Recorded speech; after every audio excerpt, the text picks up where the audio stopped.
आस्तीन का सांप है, गद्दारी कर देता है, गद्दारी कर देता है।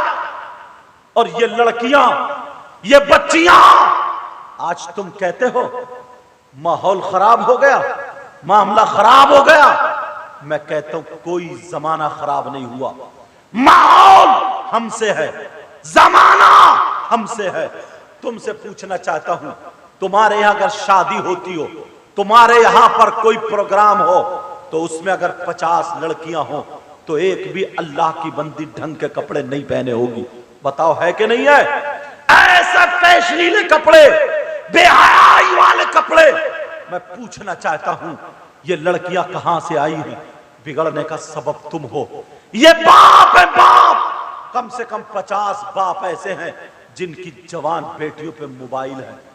बोलो है कि नहीं है? जवान बेटी पे मोबाइल। मोबाइल देने की क्या जरूरत है बेटी को? इसके ट्रक चल रहे हैं, बसें चल रही हैं, गाड़ियां चल रही हैं, ट्रेनें चल रही हैं, हवाई जहाज चल रहे हैं, फैक्ट्री चल रही है, कारखाना चल रहा, कि पूरा खानदान मोबाइल के बगैर ठप हो जाएगा, भूखा मर जाएगा। बोलो किसकी बेटी है ऐसी? अल्लाह के बंदे, 3 रोटी खाता 1.5 की अकल रख, 2 प्लेट भात खाता 1 प्लेट की अकल रखो। मुझे बताओ किसकी बेटी है ऐसी? तुमने बेटी को मोबाइल क्यों दिया है? ये किससे बात करेगी? कहां बात करेगी? कौन है इसका रिश्तेदार जो मोबाइल तुमने दे दिया है? आज जीने के पास खड़ी हुई गैर लड़कों से बातें कर रही है।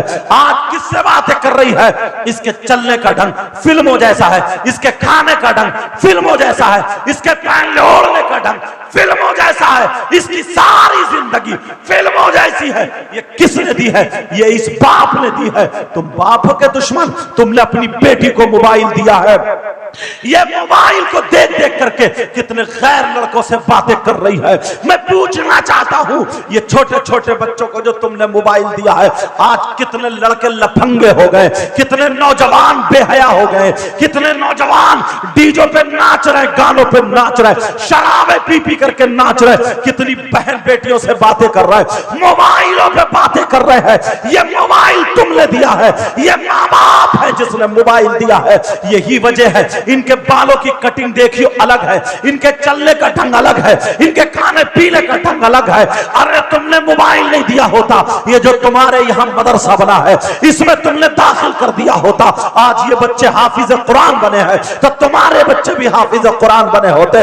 मगर ये मदरसा बना है, तुम अपने बच्चों को इस मदरसे से जोड़ देना। खाली चंदा दे देना काफी नहीं होता है, चंदा रुपये दे देना काफी नहीं होता है, बच्चों को भी इनके हवाले करना पड़ेगा, ताकि तुम्हारे बच्चे अगर खाए तो खाने का ढंग नबी की तरीके से हो, पीने का ढंग इस्लामी तरीके पर हो, पहनने ओढ़ने का ढंग इस्लामी तरीके पर हो। ये हमारी बेटी आज जो 15 साल की है, कितने लड़कों से बातें कर रही है, कितनी लड़कियां घर से भाग जाती है, कितनी लड़कियां फैशनीले कपड़े पहन के गलत गलत हरकतें कर रही है। क्या तुम अंधे हो गए?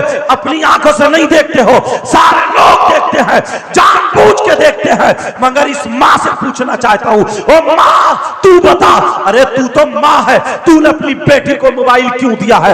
बोल ये किससे बात कर रही है? मगर माँ को देखो, माँ बेटी से ज्यादा फैशन कर रही है, माँ बेटी से ज्यादा मोबाइल चला रही है, माँ बेटी से ज्यादा लफंगी हो गई है, बेहयाई इस कदर बरस रही है। अल्लाह अल्लाह, अगर अल्लाह का अज़ाब नाजिल हो गया तो कहीं के नहीं रहेंगे।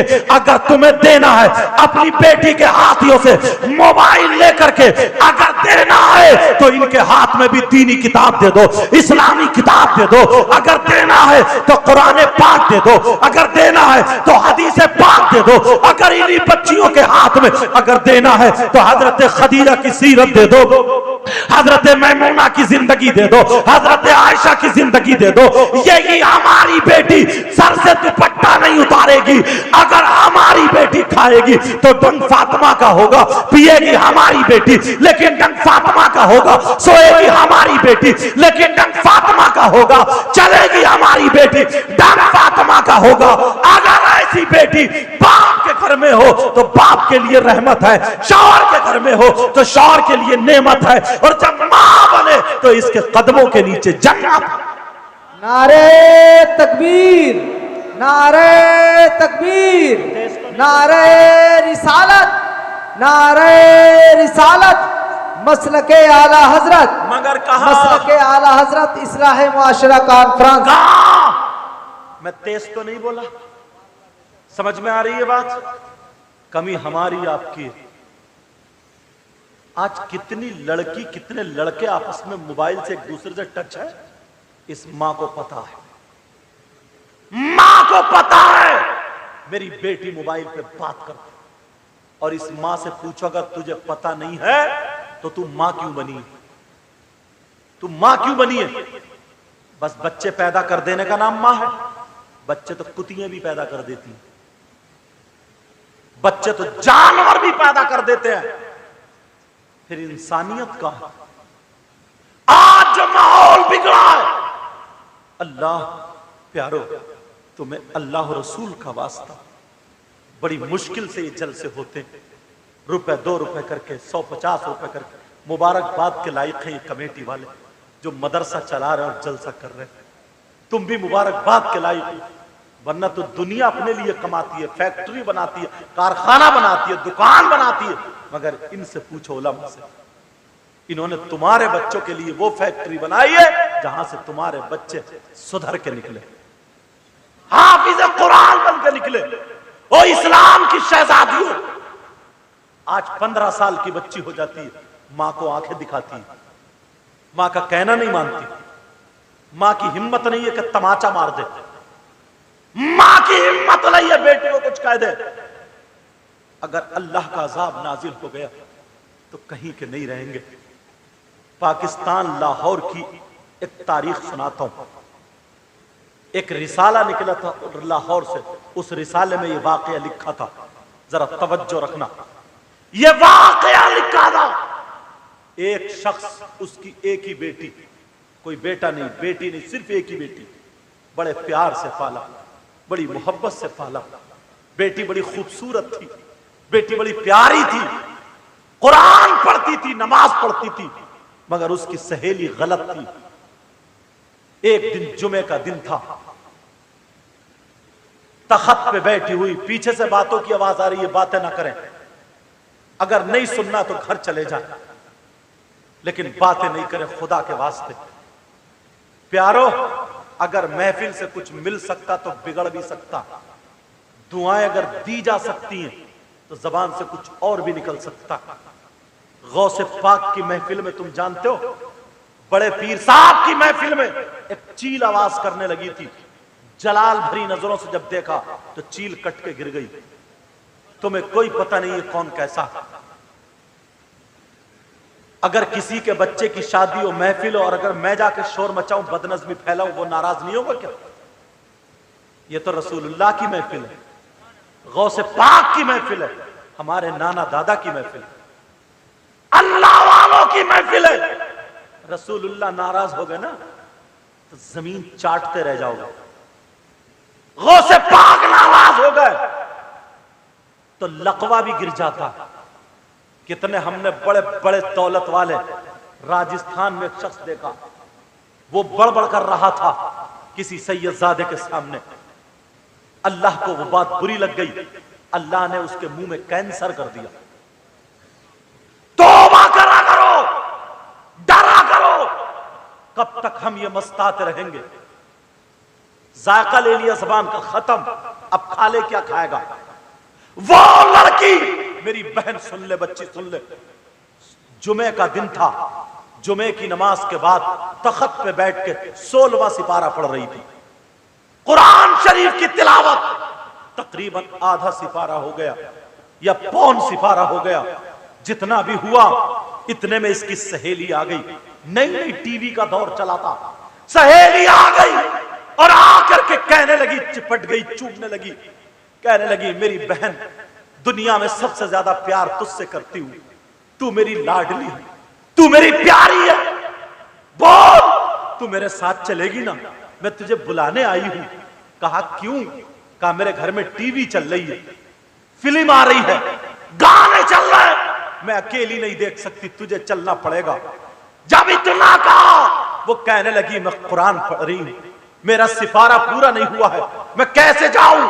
कहा कि अरे पागल है तू, पगली है, सिपारा बाद में पूरा कर लिए। अगर फिल्म निकल गई तो क्या देखेगी, गाने निकल गए तो क्या सुनेगी, सीन निकल गए तो क्या देखेगी। जब इतना कहा उसकी भी समझ में आ गया, उसने कुरान बंद कर दिया और चल पड़ी। मां ने आवाज दी, कहा बेटी कहां जा रही है। मां ने सारी बातें सुन ली। मां ने कहा नहीं मेरे लाल, नहीं मेरी बेटी, तू मत जा, मत जा, अल्लाह का कलाम छोड़ के मत जा। अगर अल्लाह नाराज हो गया तो कहीं की नहीं रहेगी। कहा मेरे लाल मत जा, मेरी बेटी मत जा। कहा मां मेरी सहेली देख बुलाने आई है। कहा तेरी सहेली नहीं है, ये शैतान है, सहेली की शक्ल में चुड़ैल है, ये खबीस है, ये शैतान है, तेरी सहेली नहीं है। जब इतना कहा तो उसकी सहेली बिगड़ गई। कहने लगी तेरी माँ कैसी है, खड़ूस माँ है तेरी, तेरी माँ खसट माँ है, तेरी माँ बूढ़ी है, तेरी माँ बदतमीज है। मेरी माँ ने मुझे आज तक कुछ नहीं कहा, तेरी माँ देख क्या कह रही है। अगर मेरी माँ होती तो चप्पल फेंक के मारती, और तेरी माँ देख क्या कह रही है। इसकी लड़की अब बिगड़ गई। कहा माँ तू नहीं सुधरी, अरे तू पागल है, तुझसे रोका जाए रोक ले, मैं जा रही हूं अपनी सहेली के साथ। माँ रोती रह गई। माँ कह रही है मेरे लाल मत जा, कुरान पाक को छोड़ के मत जा, मेरी बेटी मत जा, मेरी शहजादी मत जा, अल्लाह नाराज हो जाएगा। प्यारो वो लड़की चली गई, माँ को रोता हुआ छोड़कर चली गई। माँ का कहना नहीं माना। ओ माँ का कहना ना मानने वाली बच्चियों सुनो, कुरान को छोड़ करके कान में एयरफोन लगा करके रात को गाने सुन सुन के सोने वालों लड़कों सुनो, मोबाइल सीने पर रख के सोने वालों सुनो, अल्लाह अल्लाह जरा सुनो। वो लड़की जैसे ही गई चली गई, मां रोती रह गई। उसने टीवी देखी, उसने जो कुछ देखा था देखा। देखने के बाद जब घर आती है उसने सोचा कि चलो मैं अपना सिपारा पूरा कर लूं, जो 16वां सिपारा बचा था मैं इसको पूरा कर लूं। मगर अल्लाह नाराज हो चुका था। अल्लाह ने कहा मैं तुझे कुरान को हाथ लगाने नहीं दूंगा। इसलिए तो कुरान छोड़ करके शैतान की तरफ गई थी। अपनी मां का कहना नहीं माना तूने, मां को तकलीफ पहुंचाई है, मां को तकलीफ। जब इतना कहा अल्लाह अल्लाह, वो लड़की तख्त पे बैठी कुरान पाक को हाथ लगाने वाली थी, कुरान शरीफ को छूने वाली थी, मगर अल्लाह नाराज हो जाता है। अल्लाह ने रहल के नीचे से एक खूंखार छिपकली पैदा फरमा दी। जैसे ही वो छिपकली पैदा की है, छिपकली जान रहे होगे, वो छिपकली, उसको छिपकली बोलते ना, वो छिपकली रहल के नीचे से निकली और निकलने के बाद उस लड़की की पेशानी पे चिपट गई। वो लड़की रोने लगी, चीखने लगी, चिल्लाने लगी। उधर छिपकली उसे काटने लगी, जहर चढ़ाने लगी। उधर लड़की रो रो के कह रही है माँ, माँ मुझे बचा लो, माँ मुझे बचा लो, माँ मुझे ये छिपकली खा ले रही है, माँ माँ मुझे नहीं छोड़ रही है माँ। अरे माँ पहले रो रही थी, मगर जब माँ ने देखा मेरी बेटी परेशान है, माँ कहने लगी मेरे लाल अभी तेरी माँ जिंदा हूँ, ओ मेरी बेटी अभी मैं जिंदा हूँ। अरे माँ का कहना ना मानने वाली बच्चियों, माँ बाप का कहना ना मानने वालों सुनो, माँ को आंखें दिखाते हो। अरे तुम्हें मालूम है इस माँ ने कितनी तकलीफें उठाई है। तुम्हारे पेट में अगर पथरी हो जाए तो तुम्हें रात भर नींद नहीं आती है। इसने तुम्हें 9 महीने पेट में रखा है, तुम्हारी लेटरीन इसने साफ की है, तुम्हारा पेशाब इसने साफ किया है, तुम्हारी नाक, तुम्हारा थूक इसने साफ किया है। आज तुम माँ को आंखें दिखाते हो। अल्लाह ने वो छिपकली उसकी पेशानी पे छोड़ दी है। अब वो छिपकली उसे काट रही है, वो मामा पुकार रही है। माँ कहने लगी मेरे लाल परेशान मत हो, मैं आ जाती हूँ। माँ ने चिमटा उठाया और दौड़ती हुई पहुंच गई। माँ ने सोचा छिपकली चिमटे से पकड़ के खींच दूं। जब इतना कहा है अल्लाह अल्लाह, अगर वो छिपकली हो तो प्यारे वो छूट सकती है, मगर वो छिपकली नहीं थी, वो छिपकली नहीं थी, वो तो अल्लाह का अजाब था, वो तो अल्लाह का अजाब था, छिपकली की शक्ल में अजाब था। मेरे भाइयों आज जो तुम गाने सुनते हो, आज जो तुम माँ बाप का कहना नहीं मानते हो, आज जो तुम मौलवियों की, आज जो तुम इमामों की, आज जो तुम आलिमों की, आज जो तुम नमाजियों की, आज जो तुम हाजियों की, आज जो तुम मदरसे के बच्चों की इज्जत और कद्र नहीं करते हो, अगर अल्लाह नाराज हो गया तो कहीं के नहीं रहोगे प्यारे। जरा सुन लो, याद रखना मेरी इन बातों को। कि कोई सैयदजादा आया था और ये बता के चला गया था हमारा काम बताना है। अगर कामयाबी चाहते हो तो तुम्हें अमल करना पड़ेगा। वो लड़की के पास जब पहुंची, अल्लाह अल्लाह चिमटा लगाने वाली थी, मगर अल्लाह ने अपनी कुदरत से और छिपकली पैदा कर दी। उसके पूरे जिस्म पे छिपकली, लड़की के माथे पे छिपकली, लड़की की आंखों पे छिपकली, लड़की के मुंह पे छिपकली, लड़की के सीने पे छिपकली, लड़की के पेट और पांव पे छिपकली। अब तो छिपकली नोच के खा रही है और वो लड़की कह रही है मां मुझे बचा लो, मां मुझे बचा लो। अल्लाह ने अपनी कुदरत से पूरे तख्त पे छिपकली पैदा कर दी है और छिपकली लपक रही है ऐसे करके उस लड़की को नोच के खा रही है। अल्लाह ने कुरान को हाथ लगाने नहीं दिया, इसलिए कुरान छोड़ के गई थी। अल्लाह ने इसलिए उस पर अजाब उतारा, इसलिए उसने मां का कहना नहीं माना था। ओ बच्चियों, तुम भी मां का कहना नहीं मानती हो। मेरी बच्ची, आज के बाद तुम मां का कहना मत टालना। जरा सुनो, ये इस्लाम की शहजादी अब छिपकली नोच के खा रही है, मां मुझे बचा लो, मां मुझे बचा लो। लड़की का जिस्म फूलने लगा, लड़की का जिस्म सूजने लगा, लड़की का जिस्म नीला पड़ गया, लड़की का जिस्म ऊदा पड़ गया, लड़की का जिस्म काला पड़ गया, फटने के करीब हो गया। मोहल्ले के लोग जमा हो गए। जैसे ही जमा हुए, अब वो लड़की कह रही है चचा मुझे बचा लो, बाबा मुझे बचा लो, दादा मुझे बचा लो, भैया मुझे बचा लो।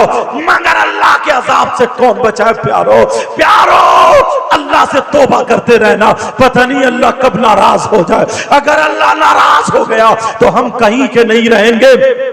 हम बहुत इठला लिए हैं, हम बहुत खेल लिए हैं, हम बहुत कूद लिए हैं, हंसी मजाक टिट्टे बहुत कर लिए हैं। कुछ मौलाना आते हैं, कई चुटकुले सुनाते हैं, तुम्हें लतीफे सुनाते हैं, तुम्हें वो चुटकुले घंटों हंसाते रहते हैं।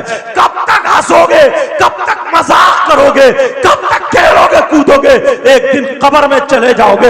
अरे हंसना खेलना कूदना तुम्हें मालूम है, जब घर पे परेशानी पड़ती है तभी होता है। तुम्हें मालूम है ये दीन इस्लाम कैसे हम तक पहुंचा? अरे करबला में नबी के बच्चों को कुर्बान किया गया था। अरे तुम्हें मालूम है ये दीन हम तक कैसे पहुंचा? आज ये बच्चे हाफिज कुरान हुए हैं। वो 6 महीने का बच्चा, हुसैन पाक का बच्चा जिनका नाम अली असगर था, वो 6 महीने का बच्चा, उसके हल्कूम में ऐसा तीर चला कि वो सैयदजादा नहीं था, गरम रेत पे लेटा है। लेकिन नबी के खानदान ने अपनी जान दे दी है, कुरान की हिफाजत की है, दीन की हिफाजत की है, शरीयत की हिफाजत की है, इस्लाम की हिफाजत की है। यही वजह है आज ये बच्चे हाफिज कुरान हुए हैं। तुम्हारे गांव में दीन पहुंचा है, इस्लाम पहुंचा है। खुदा के वास्ते इससे खिलवाड़ मत करना, खुदा के वास्ते हंसी मजाक टिट्टे करके बेचारो प्यारो अपने आप को बिगाड़ना मत। अब हमें निकलना होगा, अमल के मैदान में आना होगा, हमें बेकार बातें छोड़नी होंगी, हमें चेहरे पे दाढ़ी रखनी होगी, हमें नमाजें पढ़नी होंगी, हमें टोपी ओढ़नी होगी, हमें मदरसा बनाना होगा, हमें बच्चों को पढ़ाना होगा और निकल के मैदान में आना होगा। तुम्हें ये कहना पड़ेगा, दस्तों दस्त दरिया भी न छोड़े हमने, बारे जुल्मात में दौड़ा दिए घोड़े। नारे तकबीर, नारे